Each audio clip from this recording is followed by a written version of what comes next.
मुझे लगा कि ट्रेन जो है ना करीब 300-400 मीटर तक तो बेपटरी होने के बाद स्पीड में रही है। फिर मुझे लगा कि नहीं, मैं बर्थ के नीचे छिप जाता हूँ, शायद वहां पे मैं बच जाऊं। जैसे कहते हैं ना, भूकंप आता है तो कोना पकड़ लीजिए या कुछ पकड़ लीजिए। आ गया था कि नहीं, अब बेपटरी हो ही गई है ट्रेन, अब मुझे अपने आप को बचाना है।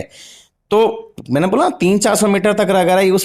उस बीच में मुझे सोचने का मौका मिल गया था कि नहीं, बर्थ के नीचे मैं छिपूंगा तो शायद शायद बच जाऊंगा।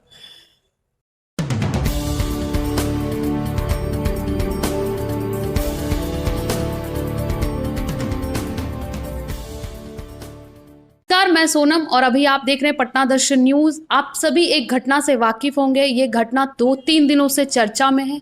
बिहार की ये घटना है। आप सभी लोग जाने, रघुनाथपुर रेलवे स्टेशन पे दिल्ली से कामाख्या जा रही ट्रेन बेपटरी हो गई।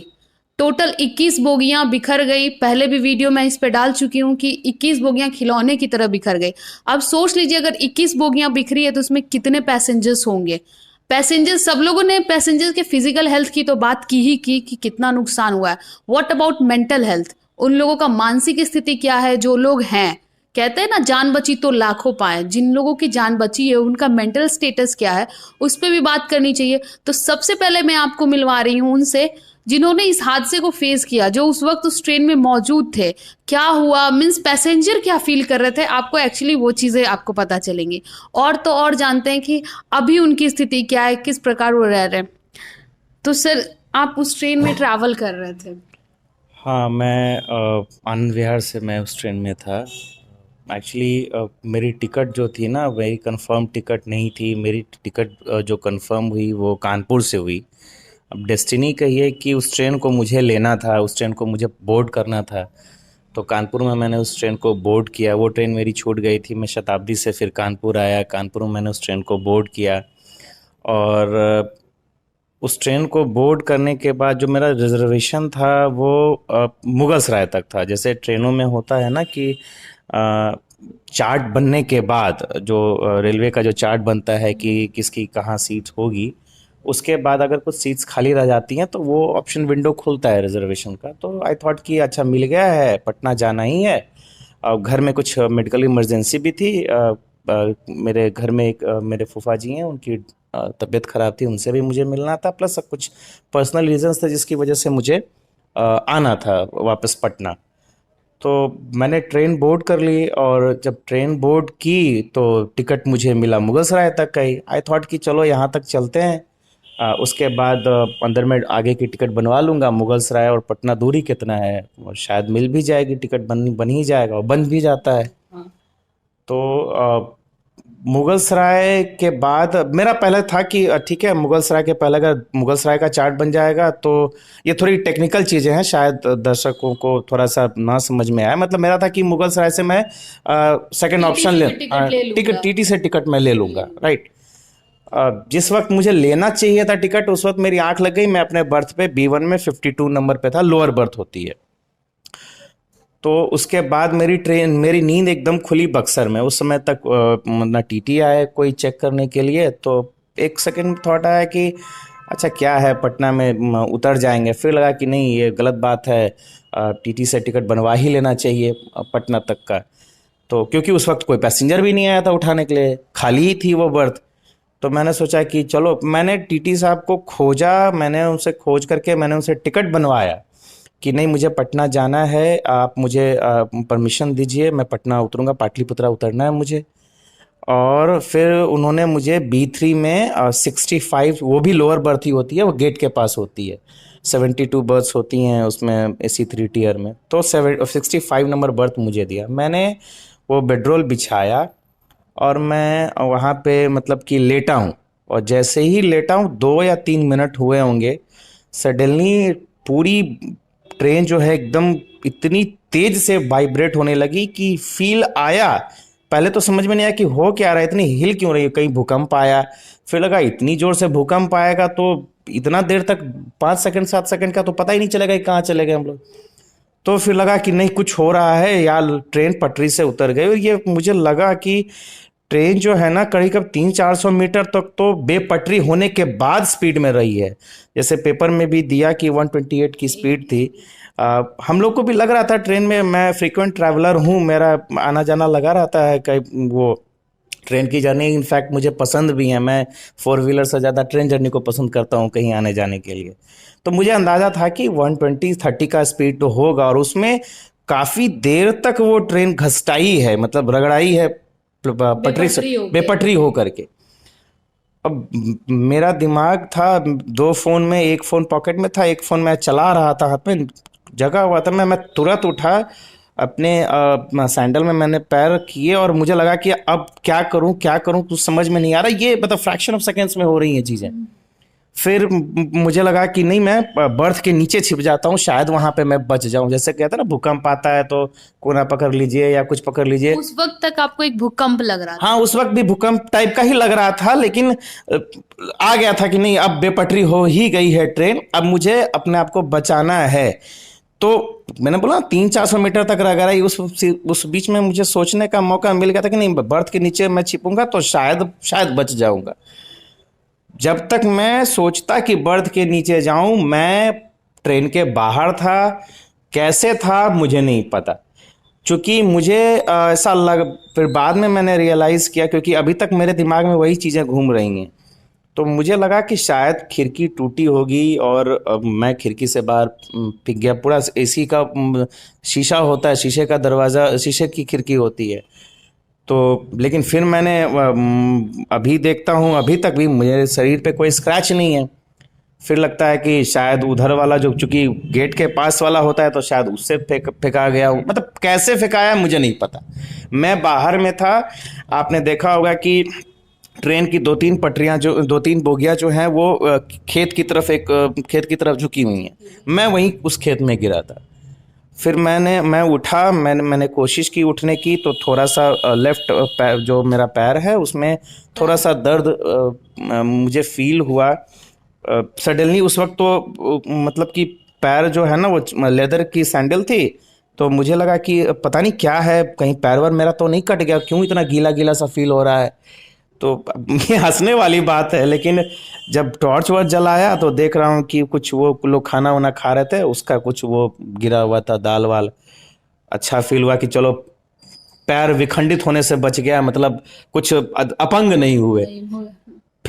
लेकिन फिर न चल पा रहे हैं, 2-3 मिनट तक समझ में नहीं आ रहा है कि क्या करें नहीं करें। फिर फ़ोन निकाला, कॉन्टैक्ट लिस्ट क्या ढूंढूंगा, जो पहले डायल में 3-4 लोग थे उसको फ़ोन किया। हमारे एक मित्र हैं यहीं पे पटना में ही, पारसमणि प्रभाकर, उनको फ़ोन किया। उनको थोड़ा सा पहले वो लगा कि तुम मजाक कर रहे हो, ऐसा कैसे हो जाएगा। मैंने कहा भाई मेरी हालत नहीं है बात करने की भाई यहाँ पे। तब उन्होंने कहा कि भाई तुम लोकेशन भेजो, पहले देखें कहाँ है, क्योंकि उस वक्त तो नहीं पता ना कि रघुनाथपुर में है कि कहाँ है। बस ये था कि बक्सर से निकल गए। तो फिर उन्होंने देखा लोकेशन, फिर उन्होंने फ़ोन किया मुझे कि भाई तुम तो रघुनाथपुर में हो, यहाँ से 100 किलोमीटर है, क्या तुम चलने की स्थिति में हो। हम बोले भाई हम बात कर पाने की स्थिति में हैं, चलने की स्थिति में हैं कि नहीं वो 2-4 मिनट में हमको पता चलेगा। तो चोट उट भी लगा, तो मैंने कहा कि नहीं चोट नहीं लगा, खून वून हमको नहीं दिख रहा है, मेरे शरीर पे खून नहीं दिख रहा, जहाँ तक मेरी नज़र जा रही है अंधेरे में भी टॉर्च लगा, खून नहीं है मेरे शरीर पे। अब अंदरूनी कहीं चोट लगी हो तो बात अलग है। तो उसका था कि नहीं, तब अगर चोट ऐसी लगेगी तब तो 4 चक्का लेके आएंगे, और मेरा मन है कि 2 चक्का लेकर के आए, क्योंकि अभी क्या एक्सीडेंट हुआ है उसका जो दिमाग काम किया कि अभी तो रोड पे ट्रैफिक होगा और 4 चक्का पता चलेगा तुमको लाने के चक्कर में हम तुम तक पहुंच भी ना पाए, इसीलिए भाई रखो फ़ोन, हम अभी तुरंत घर से निकल रहे हैं। तो वो स्कूटी से ही वो एकदम बहुत तेज़ी में, मतलब कि 9:52 या 53 में एक्सीडेंट हुआ है। 10 बजे के बाद मैंने लोगों को फ़ोन करना शुरू किया, अपने दोस्त को किया, फिर मैंने क्या नाम है, जो मेरे यहाँ रेंटियर हैं CS, जिनसे अपनी कोचिंग का जो लीगल काम में करवाता हूँ, दीपेश जी, उनको फ़ोन किया। वो भी परेशान हो गए कि सर हम गाड़ी लेके आ रहे हैं। आपके को पैसेंजर का क्या स्थिति था? को पैसेंजर आपको दिखे उसके बाद? जो मैं B1 से B3 में गया ना, B1 में तो चूंकि मैं आ रहा था तो को पैसेंजर्स का चेहरा मुझे याद है, B3 में तो मैं 2 मिनट पहले घुसा ही था, तो को पैसेंजर तो कहाँ गए किधर गए वो तो मुझे दिख ही नहीं रहते कोई। नहीं नहीं, जैसे एक्सीडेंट हुआ होगा तो बाकी बिखरे पड़े होंगे, हेल्प के लिए बहुत सारे लोग चिल्ला रहे होंगे, जरूरत पड़ रही होगी, कौन नहीं, आया ये? हल्ला उस वक्त जो हल्ला हो रहा था बस यही चीज था कि कोई पैनिक ना करो, ठीक है, मैं अगर कोई किसी को चोट लगी है तो सब लोग आपस में हेल्प करते हैं। मतलब इतना केओस था कि समझ में तो कुछ आ ही नहीं रहा था, बस ये था कि बस बच गए ना। और दूसरी बात, मैं तो ऑलमोस्ट खेत में था, मतलब ऑलमोस्ट खेत में था, मुझे चोट भी नहीं उस वक्त, मुझे लगी होगी, मुझे फील नहीं आया कुछ की चोट लगी कि कहाँ सुन्न हो गया क्या हुआ, कुछ नहीं। फिर मतलब अब हिम्मत नहीं हो रही थी, मैंने देखा कि वो जो ट्रेन की पटरी है, ट्रेन की बोगी है, वो एक तरफ से एक बोगी इधर से गिरी हुई है खेत में, एक बोगी इधर से गिरी हुई है, मैं उधर जा नहीं सकता, पीछे खेत पता नहीं पानी है कि क्या है। अब मुझे लगा कि आगे बढ़ूंगा तो इससे तो बच गया, ऊपर वाला रेलवे का हाई टेंशन तार है, उसमें तो अगर सट भी गए तो पता चलेगा कि खाक हो जाएंगे 2 मिनट में। तो किसी तरह टॉर्च वॉर्च जला करके पीछे देखा कि कुछ लोग जा रहे थे, तो मैं भी उधर पीछे से उनके पीछे पीछे लग करके मेन रोड पे आया। रघुनाथपुर स्टेशन के जस्ट पीछे क्रॉसिंग है, रेलवे क्रॉसिंग है, और रेलवे क्रॉसिंग की तरफ से आया मैं। जगह जो थी रघुनाथपुर, उसके वहाँ के लोग इतने अच्छे थे, आई टेल यू, कि मतलब बहुत ज़्यादा, मतलब उन्होंने जिस किसी को भी हिलते डुलते भी देखा, उन्होंने मतलब तुरंत रिस्पॉन्ड किया। इवन मुझे 2-3 लोगों ने पकड़ के, नहीं भैया चलिए हॉस्पिटल चलिए, हम बोल रहे हैं कि भाई हमको कुछ नहीं हुआ है, नहीं नहीं भैया आपका चेहरा पे दिख रहा है, आप चलिए। लोकल लोग जो पानी वानी जो सप्लाई करते हैं, उन लोगों ने अपनी दुकानें खोल के रखी हैं, मेडिकल की दुकानें खुली हुई हैं, बहुत ज़्यादा कोऑपरेटिव। मतलब उनको देख करके 2-3 सेकंड लगा कि हाँ चलो कम से कम अच्छे जगह पे हैं, यहाँ के लोग जो हैं अच्छे हैं, बहुत कोऑपरेट कर रहे हैं। हॉस्पिटल में गए तो वो सबको सबसे पहले तो पेन किलर सबको दिया, जो भी नर्सेस थी वहाँ पे सबको पेन किलर दिया गया कि पहले पेन किलर दे करके सबको शांत करो, उसके बाद। एक चीज कहा जाता है कि आरपीएफ को कॉल करने पे 2 मिनट में आ जाती है, क्या उतने देर में आरपीएफ अवेलेबल नहीं हो पाई? मैं नहीं बता सकता कि आरपीएफ क्यों नहीं आई, आ सकती थी, लेकिन जहां तक मैं आई थी या नहीं आई? आई थी, लेकिन चूंकि मैं तो काफी देर तक हॉस्पिटल में था, उस वक्त तक करीब करीब 10 बजे से मान के चलिए कि पब्लिक एक्टिव हुई है, जब से एक्सीडेंट हुआ 9:45 बजे से 10:30-11 बजे तक तो मैं वहीं पे था पटरी के आसपास। उस वक्त तो पुलिस दिखी नहीं, उस वक्त तो गांव के लोग, एम्बुलेंस, उनके आसपास जितने इवन आसपास के गांव के लोग आए हुए थे, जिसके पास जो भी एम्बुलेंस था, सरकारी हॉस्पिटल का एम्बुलेंस, सारा धाएं धाएं धाएं धाएं सब लोग जो है उसको, पैसेंजर्स को लाद रहे थे, हॉस्पिटल में ले जा रहे थे, पैसेंजर्स को लाद रहे थे, हॉस्पिटल में लेके जा रहे थे। तो 1-1.5 घंटे तक तो प्रशासन मुझे दिखा नहीं। जब मैं हॉस्पिटल में गया हूं उसके बाद प्रशासन एक्टिव हुआ है। हाँ, एक चीज मैं कहना चाहूंगा कि कुछ लोग कह रहे थे कि मतलब कि प्रशासन एक्टिव हुआ है। प्रशासन का जो काम था उनका 90% काम वहां की पब्लिक ने ऑलरेडी कर दिया था।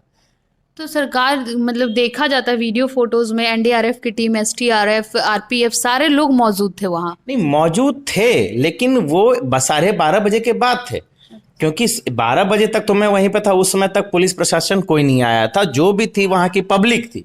अब सादे ड्रेस में हो तो वो अलग बात है, लेकिन वर्दी में मुझे काफी देर तक कुछ लोग नहीं दिखे थे, क्योंकि मैं थोड़ा बहुत होश में था, मैं बेहोश नहीं हुआ था। मैं इतना था कि मैं देख पा रहा हूँ कि क्या हो रहा है क्या नहीं। अगर नहीं देख पाता तो मैं फोन का वीडियो कैसे बनाता। मैंने भी कुछ पिक्चर्स ले ली कि भाई अब क्या करेंगे, क्योंकि मेरा पहले था कि हाँ मैं ठीक हूँ ना, हाँ ठीक हूँ चलो। अब इसके बाद क्या है, मैंने अपने ट्विटर हैंडल से भी इस सेंट्रल रेलवे को और रेल मदद को मैंने ट्वीट किया। तुरंत उधर से आया जवाब कि सर ऑलरेडी यहाँ से डिस्पैच टीम में जा चुकी हैं वहाँ पे।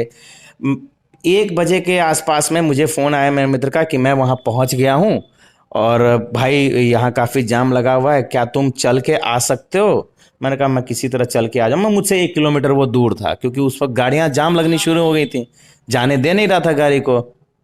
तो जब मैं मतलब उधर से जब आया, मैं रेलवे लाइन क्रॉस करके जब उस तरफ मैं गया जहां मेरी गाड़ी खड़ी थी, तब मैंने देखा कि प्रशासन रस्सियां बांध रहा है। प्रशासन के लोग, रस्सियां पहले से होंगी, हो सकता है 12 बजे से ही हो, मैंने 1:15 बजे देखा कि रस्सियां बांधी जा रही थी। और तब पुलिस के लोगों को मैंने, प्रशासन के लोगों को मैंने, आरपीएफ के लोगों को मैंने वहां पे चढ़ा देखा। और ये कहा जाता है कि 5 से 7 मौतें हुई है, 100 लोग घायल हैं। क्या उस 21 बोगियां में सिर्फ इतने ही लोग थे? मेरा अनुमान इतना है कि मरे तो कम से कम 100 से ज्यादा लोग होंगे, क्योंकि 10-12 बॉडीज तो 10 बॉडीज तो मैंने हॉस्पिटल में देखी हैं, क्योंकि मैं भी वहां पे गया था फर्स्ट एड के लिए, मुझे भी वहां पे भेजा गया, मुझे भी लोग वहां पे लेके गए थे ज्यादा। और मैंने कहा ना कि प्रशासन के पहुंचने के पहले ही 90% इवैक्यूएशन में कहता हूँ 90% तो मतलब हेल्प ऑलरेडी प्रोवाइड हो चुकी थी, है ना। तो जो अब प्रशासन ने जो किया है, जो किया होगा, वो इतना किया होगा कि उन्हीं लोगों को निकाल पाए होंगे जिनको निकालना आम पब्लिक के बस की बात नहीं थी। लाइक गैस कटर से आपको बोगीज को काटना, उसमें आरे तिरछे फंसे हुए लोगों को निकालना, या जो डेड हो चुके हैं ऑलरेडी उनको निकालना। तो असली कैजुअलिटी तो उसके बाद हुई होगी। असली कैजुअलिटी जब हुई, उसके पहले मैं 10-12 बॉडीज देख चुका हूं। तो ऐसे ये कहना कि 4-5 मरे, ये घायलों की संख्या भी बताई जा रही है 100 घायल 400-500 से ज्यादा घायल थे। हॉस्पिटल जो रघुनाथपुर का था, बक्सर जिला में ही आता है, आप बिलीव नहीं करेंगे, मैं जब पहुंचा हूं उस वक्त कम थी, क्योंकि लोग धीरे धीरे एक्टिव हो रहे थे ना। मुझे तो तुरंत ही पहुंचा दिया। मेरे पीछे इतने लोग आ रहे थे, मतलब ऐसा लग रहा था कि जैसे कि पता नहीं क्या हो रहा है। कहीं होता है ना कि कहीं बम ब्लास्ट हो गया, भगदड़ मच गई टाइप्स, इस तरह का भगदड़ हॉस्पिटल में मचा हुआ है। भीड़ वहाँ के जो लोकल लोग, हाँ समझदार लोग थे, भाई कोई फालतू नहीं रहेगा, कोई फोटो वीडियो नहीं बनाएगा, जो मरीज हैं वही रहेंगे। वहाँ के लोग की मतलब कोई नहीं रहेगा, जो सब एक्टिव है। अरे नर्स इनको सुई दीजिए, अरे नर्स इनका पट्टी करिए, अरे ये करिए, वो करिए। ये आंकड़े छिपाने की क्या जरूरत है, या फिर ये आंकड़े सरकार की नजर में आई ही नहीं? अब ये इस पे मैं क्या कमेंट करूँ। अब सरकार का क्या मंशा रहती है इस पे कि आंकड़े कि बालासोर घटना तो सबको याद होगी, ओडिशा की हुई, जो 3 ट्रेनें के टकराने से हुई, उसकी घटना हर लोगों ने उसके लिए आपत्ति जताई। तो इस बात पे आप क्या कहेंगे? अब देखिए, ये कॉलिजन तो बालासोर की तरह था नहीं, ये तो सीधा सीधा बेपटरी का मामला था। और बेपटरी क्यों हुई, किसी ने पटरी के नटवट खोल दिए, या ड्राइवर को जैसा कि न्यूज़ में आया, मेरी तो हिम्मत नहीं हुई कि मैं न्यूज़ चैनल खोल करके देखूं। फ़ोन में कुछ ऐप्स हैं जिस पे न्यूज़ आती रहती हैं, वही मैं देखता हूं, क्योंकि मेरी हिम्मत, अभी मैं उस मेंटल कंडीशन में नहीं हूं कि मैं किसी से इस पे बात करूं। तो आप हमारी स्टूडेंट रही हैं, पहले तो आपने कहा कि सर मुझे पूछना है, आप ठीक से बताएंगे, इसलिए मैं तैयार भी हूँ। अदरवाइज एक्चुअली सब लोग बस अनुमान लगा रहे हैं, जिनके साथ हुआ वो अभी सामने आके कुछ क्लियर नहीं कर पा रहे, इसलिए मैं सोची कि करेंगे। मैं सोनम, आप जानती हैं मैं बहुत बातचीत करने में, मैं बहुत फ्रीक्वेंट आदमी हूँ, मुझे बातचीत करने में, और जब मैं इतना ट्रॉमेटाइज हूँ, मैं इतने सदमे में हूँ, तो नॉर्मल लोग कहाँ। मैं प्रोफेशन से मैं टीचर हूँ, मेरा काम ही बोलना है, मैं बोलूँगा तभी मुझे पैसे मिलेंगे, मेरा प्रोफेशन ही वही है। और बोलने वाला आदमी जब नहीं बोल पा रहा है, तो जो नॉर्मल जिनका वो काम नहीं है, जो नॉर्मल ट्रैवलर हैं, वो कहाँ से बोल पाएंगे, वो तो खुद सदमे में है। मतलब कोई बनारस से, मेरे आसपास में बनारस के लोग चढ़े हुए थे, एक गुवाहाटी में जॉब करता है बेचारा चढ़ा था, वहाँ से कानपुर के पास इटावा वगैरह से चढ़ा था। तो नॉर्मल लोग कहाँ से रिएक्ट कर पाएंगे। और नॉर्मल लोगों तक उस वक्त रात में 10 बजे के आसपास एक्सीडेंट हुआ, 12 बजे तक तो लोगों किसी को समझ भी नहीं आ रहा था ना।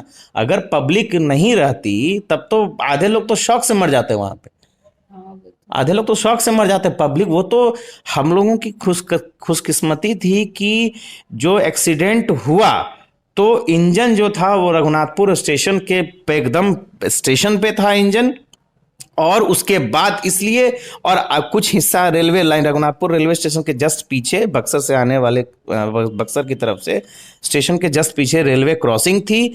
तो रेलवे क्रॉसिंग तो ऐसे बंद रह नहीं सकती, तो इसीलिए पब्लिक तुरंत एक्शन में मोड में आ गई कि कुछ इतना भयानक हुआ है। नहीं तो पीछे होता तो शायद उतनी पब्लिक नहीं पहुंच पाती। लोकल एरिया है, देहात है, लाइट्स नहीं है। इवन मैंने फोटो ली है, प्रशासन जब एक्सीडेंट हुआ है उसके बाद बिजली मिस्त्री लाइट लगा करके, क्या कहते हैं वो, लाइट दे रहे हैं वहां पे, प्रशासन की तरफ से आदेश हुआ होगा। मेरे पास फोटो है कि बिजली मिस्त्री वो पोल में कर रहा है कि तार लाइट आ जाए, उसके पहले लाइट नहीं थी। तो अगर 200-300 मीटर पीछे हुआ था तो कहाँ से पब्लिक उतनी पहुंच पाती।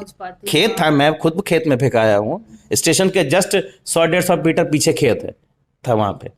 तो ये जो घटना घटा, आप एक आम जनता होने के नाते, मतलब इसमें किस चीज को एरर मानते हैं, कहाँ ये लूप होल हुआ जिस कारण से ये हुआ?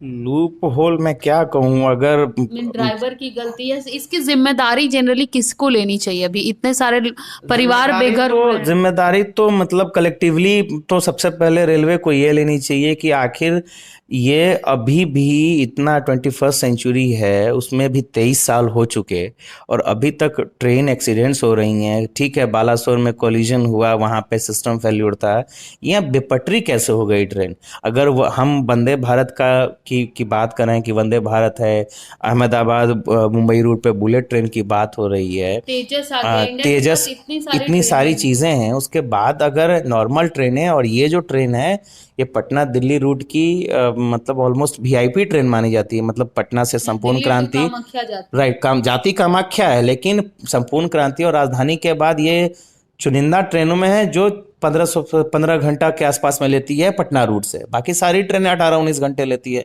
तो एक तरीके से समझिए कि नॉर्थ ईस्ट से कनेक्शन के, दिल्ली के कनेक्टिविटी के लिए ये मतलब वीआईपी ट्रेन है ये। हाँ। और ये बहुत पुरानी ट्रेन है, ये नॉर्थ ईस्ट बहुत पुरानी ट्रेन है। तो उसके बावजूद भी हम बात कर रहे हैं कि वंदे भारत आए, तेजस आए, बुलेट आए, और जो नॉर्मल ट्रेनें चल रही हैं आप उसकी सेफ्टी पे ध्यान नहीं दे रहे हैं, तो ये तो गलत है ना। मतलब अब मैं एज अ पब्लिक मैं तो यही कहूँगा कि आखिर ये इसकी जड़ खोजनी चाहिए कि आखिर क्यों ऐसा हुआ, बेपटरी हुई भी तो क्यों हुई। अगर जैसे मैं अपनी बात बता रहा हूँ, मैं जब सोया हुआ था, मुझे लगा कि ट्रेन उतर चुकी है पटरी से। तो पटरी से उतर चुकी तो भाई उसका क्या रीज़न हो सकता है? पटरी या तो जो ट्रैकमैन होंगे वो जो ट्रैक पे घूमते रहते हैं कि उनका काम है देखना कि हाँ भाई पटरी का कोई नट बोल्ट तो खुला नहीं है। Exactly. मेरे फादर भी रेलवे में थे और मेरे फादर ट्रैकमैन ही थे, मेरे फादर। तो या उनकी गलती है, उस वजह से खुला रह गया।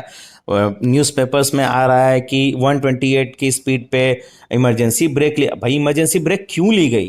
तो इसका जब ये चीजें हुई थी वहां पे, तो जैसे जनरली 1 बजे 2 बजे या सुबह तक वहां पे कोई मिनिस्टर का पहुंचना नहीं हुआ। एक चीज आपने ये चीज नोटिस करी होगी कि किसी मिनिस्टर का पहुंचना या फिर दुख जताना कुछ भी नहीं आया। ये इसके पीछे क्या है? पॉलिटिक्स, देखिए पॉलिटिक्स ऐसी चीज है ना कि पॉलिटिक्स वहीं पे होती है जहाँ पे politicians, sorry no offence please, क्योंकि यहाँ पे लोगों को बुरा बहुत ज़्यादा लग जाता है, बहुत जल्दी लग जाता है। पॉलिटिक्स लोगों को वहीं भाती है जहाँ पे पॉलिटिक्स की गुंजाइश होती है। वहाँ पे रात में कहाँ गुंजाइश होगी किसी के पास पॉलिटिक्स करने की? वहाँ पे एकदम सुदूर देहात एरिया है।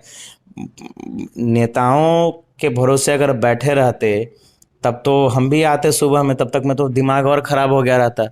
हम तो दोस्त के भरोसे बैठे हुए थे, दोस्त को फ़ोन नहीं करते तो ना हम शायद उतना देर, अगर ज़्यादा देर वहाँ रहते तो शायद हम मेरे को तो ये लग रहा है कि हम अभी तो किसी हद तक बात भी कर पा रहे हैं। हम तो 1 आध महीना बात करने की स्थिति में नहीं हो पाते, क्योंकि धीरे धीरे चीज डेड बॉडीज तो निकलनी शुरू हुई ना।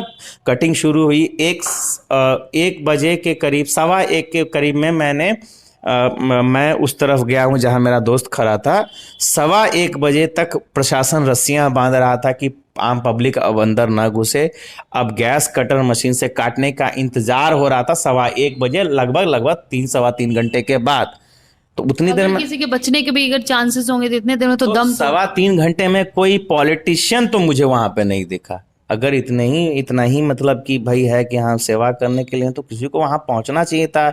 जो सो कॉल उनके वॉलंटियर्स होते हैं उनको पहुँचना चाहिए था कि हाँ भाई सब लोग गांव वाले भी मदद तो कर ही रहे हैं, लेकिन हम लोग भी मतलब हाथ में हाथ मिला करके कि हाँ भाई जल्दी जल्दी करिए। लेकिन उस वक्त भगवान का रूप लेके रघुनाथपुर के निवासी ही जनरली आए। हाँ बिल्कुल बिल्कुल, वहाँ के जितने भी लोग हैं प्रशंसा के पात्र हैं। और मतलब कि मैं तो ऑब्लाइज्ड हूँ, हाईली ऑब्लाइज्ड, कि मतलब कि अगर वो लोग नहीं होते, ठीक है मुझे कुछ नहीं हुआ, मुझे बॉडीली इंजरी नहीं हुई, थोड़ा सा ट्रॉमा है, लेकिन जिसको हुई, जिसका ट्रीटमेंट हुआ सबके लिए भगवान है वहाँ पे। मतलब रघुनाथपुर के लोग तो भगवान ही हुए सबके लिए, कि इतने एक्टिव थे कि मतलब कि कुछ नहीं देखा जा रहा है कि क्या है ये पॉलिटिक्स वाला, हिंदू मुसलमान क्या है नहीं है, कुछ नहीं है। सबसे पहले लोगों को सही जगह पे लेके जाओ, सही जगह पे मतलब कि लोगों को रखो, इलाज हो जाए, फर्स्ट एड एटलीस्ट सबसे पहले हो जाए। ग्रामीण इलाका होते हुए, ग्रामीण इलाका होते हुए और देहात होते हुए, ग्रामीण में भी एक देहात, मैं इसलिए बोल रहा हूँ कि वो जगह है जहाँ पे मतलब कि बेसिक फैसिलिटी के नाम पे शायद चीज़ें कम हैं जितनी होनी चाहिए, तो उस तब भी लोग इतने एक्टिव, तो ये तो बहुत अच्छी बात है। वो तो भगवान बन के ही लोग आए वहाँ पे, सब लोग, सबके लिए।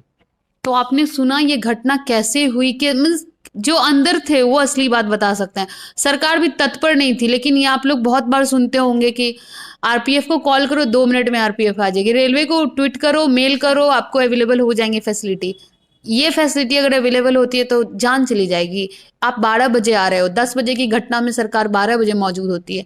ये इसमें सरकार की निंदा करने की बात नहीं है। जो जनता का उन पे भरोसा है, जो जनता जिस चीज के लिए उन्हें वोट देती है, अगर जनता को वही चीज नहीं मिलेगा तो फिर आज आप देख रहे हैं रघुनाथपुर के वासी ने एक महान काम किया है। हमारी चैनल तहे दिल से उनका शुक्रिया अदा करती है। रघुनाथपुर के जैसा हमारी सरकार को भी होना चाहिए, मदद के लिए हमेशा तत्पर, सिर्फ वोट के लिए नहीं। इस चीज के आपने पूरा कहानी सुना, लोग डरे सहमे हुए थे, इवन पता नहीं चला था हुआ क्या है, कहाँ कैसे कहाँ जाना है। ऑब्वियसली रेलवे वायर थी, रेलवे ट्रैक पे पटरियां थी, ये रेलवे ट्रैक पे ट्रेनें पलटी उल्टी हुई थी। देख के ये दृश्य काफी भयानक था। उस चीजों से निकल के आना, और आप लोग ये चीज हमारे साथ सुने, ये सर ने बताया पूरी मैटर वहां पे हुआ क्या था एक्चुअली। तो आप सारे न्यूज के लिए हमारे साथ जुड़े रहें, लेकिन जरूर मदद की बारी आए तो हमेशा आगे आए, हमेशा जरूरतमंदों की मदद जरूर करें। हमारी चैनल आपसे अपील करती है। अब मैं आपसे विदा लेती हूँ।